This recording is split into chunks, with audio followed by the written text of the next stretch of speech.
당시 베토벤 그 첫 데뷔 연주의 그 포스터 전단이 남아 있는데 한번 확인해 보실까요?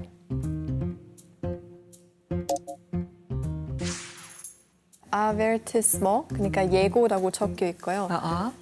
Soit dato den 26. März 1778 wird auf dem Musikalischen Akademiesaal in der Sternengasse der kurkölnische Hoftenorist Beethoven die Ehre haben, zwei seiner Skolaren zu produzieren.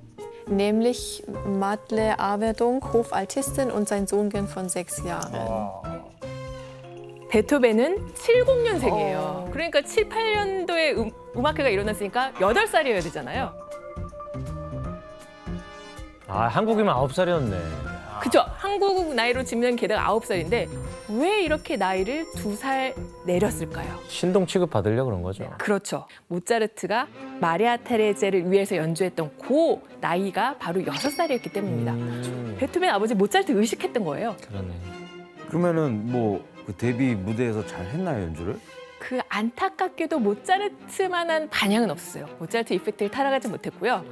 베토벤이 물론 또래 아이들에 비하면 이 음악적인 데는 월등했지만 모차르트 워낙 반짝이는 천재성이잖아요. 베토벤은 그에 비하면 굉장히 성실하고 노력형 천재라고 할 수 있거든요. 좀 덜 반짝거렸던 거죠. 게다가 아빠가 성급하게 연주회를 추진했던 것도 실패의 원인이기도 했습니다. 그런데 이 다음에도 베토벤 아버지 더 극단적인 조치를 취해요. 11살짜리한테 학교 못 다니게 해요. 학교 가지 말고 연습만 해라. 아유, 참. 그래서 지금으로 치면 홈스쿨링이었던 거예요. 네, 한차 이제 또래 친구들과 어울려서 사회성을 익히고 키워야 될 시기에 베토벤은 집에 처박혀서 악기랑만 씨름했던 거죠. 그래서 나중에 베토벤이 이 시기를 회상하면서 남긴 말이 있는데요. 지원 씨가 읽어주실 거예요. 그 베토벤에 충분히 감정이입을 해서 읽어주세요. 나는 묘기 부리는 원숭이와 같았다. 피아노를 도끼로 부셔버리고 싶었다. 스트레스가 네, 너무 많았나 스트레스가 봐. 아니 아예 음악이 싫었겠는데. 그래. 그 정도면? 이렇게 엄격한 아버지 밑에서 자란 이 베토벤 유년 시절의 기억은 그 어른이 된 이후에도 권위에 대한 무조건적인 반발 혹은 모든 권력에 대한 알레르기 반응을 격렬하게 보이기도 해요. 이게 이제 아버지의 영향이었던 거죠. 그런데 드디어 아버지의 그늘에서 벗어나는 계기가 찾아옵니다. 대체 무슨 일이었을까요? 돌아가셨나? 아직은. 보통 이런 경우 기숙사 들어가고 이러지 않나요? 유학 가나요? 아니요. 그 베토벤의 작곡 실력이 아버지를 훨씬 뛰어넘게 된 거예요. 그래서 이제 아빠가 평범한 음악가라고 했잖아요. 그러니까 그 일취월장하는 아들의 이 음악 실력을 자기가 케어하기에는 더 이상 역부족이라는 걸 느꼈던 거죠. 그래서 이 본에서 유명한 선생님들을 찾아서 아들을 맡기게 됩니다. 베토벤이 처음 아버지 이외에 음악을 배웠던 선생님이 크리스티안 네페라는 그 본 궁정에서 오르간을 연주하던 그 음악가였는데요. 아빠는 음표 하나하나까지 기계적인 연습, 기계적인 연주를 중요시했잖아요. 근데 이 선생님은 템포를 느렸다, 빨랐다, 뭐 크레센도, 디미뉴엔도 이런 음량의 변화도 자유롭게 베토벤에게 맡겼어요. 게다가 1782년 베토벤이 12살 때 자신이 작곡한 작품을 처음으로 이제 인쇄를 하게 되는데요. 어떤 곡일지 한번 들어볼까요? 알겠지 아마.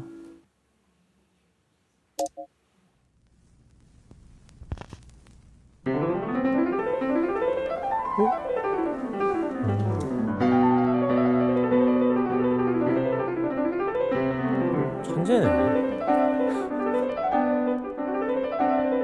12살이 작곡한 곡이에요. 손가락에 민첩한 이 테크닉이 느껴지죠?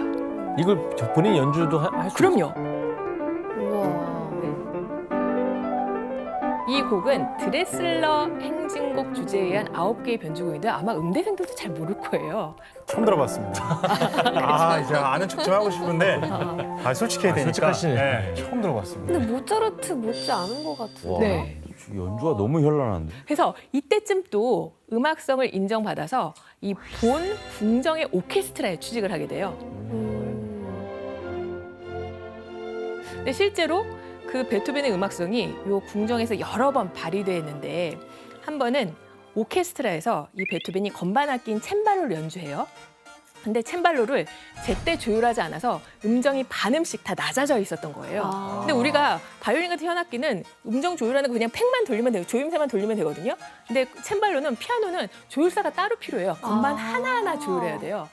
근데 이 리허설 바로 해야 되는데 당황했을 거 아니에요. 네. 근데 이 리허설 포기하지 않고 베토벤이 설마. 이걸 즉석에서 조음김을 해서 C장조의 악보가 돼 있었는데 D 플랫 장조로 조음김을 해서 연주를 했다고 해요. 플랫이 5개나 네, 붙은 그거 사실 거고요? 되게 힘든 일이에요. 그리고 13살부터는 오케스트라에서 건반악기뿐만 아니라 그 비올라라는 현악기도 연주를 했거든요. 그래서 본 시민들은 이 베토벤이 언젠가는 제2의 모차르트가 될 인재라면서 굉장히 기대감이 높아졌는데요. 그래서 베토벤이 아버지의 그늘, 이런 억압에서 벗어난 이후로 음악에 대한 즐거움 깨닫고 본에서 유명한 이 꼬마 음악가로 성장을 하게 됩니다. 그리고 인생을 건 새로운 도전을 시작하는데 드디어 합스부르크 왕과 음악의 수도인 빈으로 유학을 떠나기로 결심을 한 거예요. 가는구나. 베토벤이 빈에 막 도착했을 때 1787년 17살 때였거든요. 이 당시 오스트리아 빈은 세계사에서 막강한 힘을 좌지우지하던 합스부르크 제국의 수도였어요. 신성 로마 제국의 수도잖아요. 그리고 예술이 부흥했던 문화의 도시였는데요. 그래서 자신의 실력 가늠하고 더 많은 것을 배울 수 있는 최적의 도시가 바로 이 오스트리아의 빈이었습니다. 이뿐만이 아니라 유년 시절에 뭐 본인은 아니지만 베토벤을 고통스럽게 했던 인물이 모차르트. 있잖아요. 모차르트. 그 모차르트가 바로 빈에서 살고 있었습니다. 네, 그래서 그 베토벤이 도대체 어떻길래 자신보다 훨씬 더 높게 인정을 받냐, 뭐 이런 것들을 확인하고 싶었던 마음도 컸을 것 같아요. 야, 약간 미술사랑 되게 비슷하다. 약간 라이벌도 있고 미술도 누구를 의식하고 누굴 보고 맞아요. 조각가 누구지? 우리 배웠는데 그새 까먹었다. 누구 조각을 보고 손준희 씨 그러면 베토벤은 그렇게 보고 만나고 싶었던 모차르트랑은 만나지 못한 건가요? 사실 모차르트와 베토벤이 만났다 아니면 만나지 않았다 막 의견이 갈리기는 하는데요. 저 그림을 한번 보시면요. 피아노 치고 있는 남자가 베토벤이고요. 베토벤의 등을 돌리고 뭔가 말하고 있는 것 같은 사람이 모차르트라고 합니다. 연주 중이니까 조용히 하세요. 약간 이런 그쵸. 거. 저도 약간 집중해서 네. 들어달라는 얘기죠. 그래서 이때 모차르트가 베토벤의 즉흥 연주를 듣고 이 청년을 주목하게 언젠가 그가 세상을 떠들썩하게 할 거야 와, 라고 극찬이네. 말했다고 하는데요. 만났네. 예. 네. 그래서 베토벤이 이 말을 들었을 때 굉장히 기뻐하지 않았을까 뿌듯하고 그러네요. 인정받은 거네요. 그렇죠. 네, 준호 씨가 말씀하신 것처럼 모차르트와 베토벤이 만났다는 의견도 있는데요. 근데 아직 정확한 사실은 밝혀지지 않았어요.